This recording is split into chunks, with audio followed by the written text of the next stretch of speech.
अंबिकापुर नगर निगम क्षेत्र में आने वाले 4 दिन तक जो भी रहवासी हैं वो पानी की किल्लत का सामना कर सकते हैं।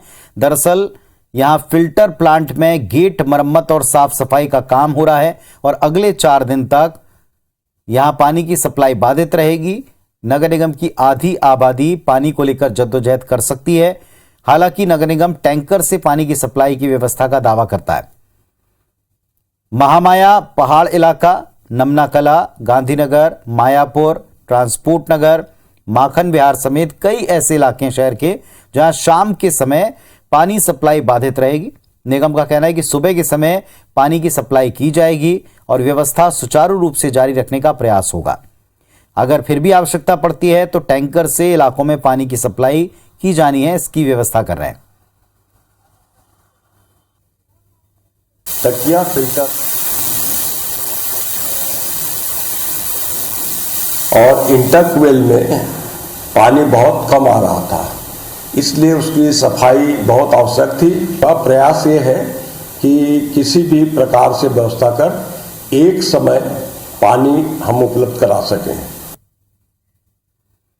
और अभिषेक सोनी सहयोगी हमारे साथ अंबिकापुर से जुड़ गए। अभिषेक, आधी आबादी को पानी की किल्लत झेलनी पड़ सकती है, कारण बताएं।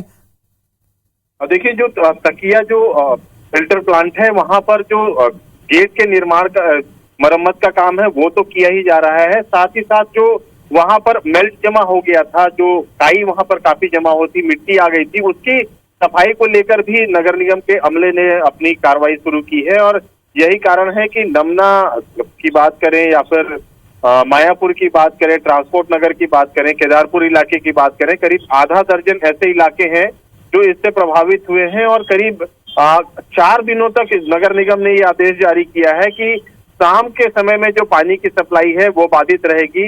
हालांकि नगर निगम आयुक्त से हमारी बात हुई, उनका कहना है कि जो वैकल्पिक व्यवस्था है उसके लिए जो जल आवर्धन योजना के तहत जो घुनघुट्टा से पानी लाकर सप्लाई की जा रही है, उससे जो टंकियां हैं वो भर दी जाएंगी और सुबह के समय में पानी की आपूर्ति की जाएगी।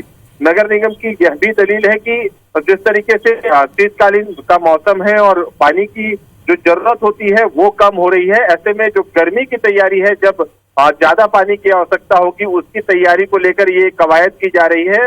और जिस तरह से नगर निगम का दावा है कि अलग अलग इलाकों में पानी का संकट खड़ा होता है तो वहां पर वैकल्पिक तौर पर टैंकर की भी व्यवस्था की जाएगी। आज जो फिलहाल है वो सुबह के समय में पानी सप्लाई हुआ है। अब जब शाम को समय लोगों के पास पानी नहीं पहुंचेगा तो निश्चित रूप से एक जल संकट खड़ा हो सकता है और किस तरह से नगर निगम इससे निपटता है ये भी देखने वाली बात होगी।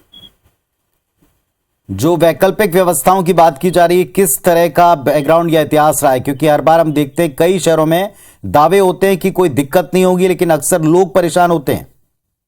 देखिए, जो ठंड का मौसम है ऐसे में जो पानी का उपयोग है लोग कम कर रहे हैं। ऐसे में जो नगर निगम ने जो जल आवर्धन योजना है जिसके ऊपर 100 करोड़ रुपए खर्च किए गए थे, उस योजना के तहत जो जिन टंकियों से पानी की सप्लाई तकिया फिल्टर प्लांट से होती थी, उन टंकियों को घुनघुट्टा डैम से भरा जा रहा है और सुबह ये व्यवस्था कर ली गई थी। यही कारण है कि फिलहाल जो है लोगों को उतनी ज्यादा परेशानी नहीं हो रही है, लेकिन 4 दिनों तक ये चलने वाला जो है जो जल आपूर्ति है वो बाधित रहेगी। ऐसे में त्योहारी सीजन भी है, क्रिसमस का भी त्योहार है, उसमें किस तरह की व्यवस्था नगर निगम करता है, किस तरह से जल की आपूर्ति की जाती है, ये बड़ा सवाल होगा। और जैसे जैसे दिन बीतता है कैसे नगर निगम जो अपने काम को कितनी तेजी से अंजाम देता है ताकि जो लोग हैं उन्हें कम से कम परेशानी हो सके, ये भी देखने वाली बात होगी। शुक्रिया आपका इस पूरी जानकारी के लिए अभिषेक। तो आधे से ज्यादा जो हिस्से हैं वहां पर पानी की शाम के समय आपूर्ति बाधित रह सकती है, लेकिन किसी को कोई दिक्कत ना हो इसके लिए निगम अब भी दावे कर रहा है।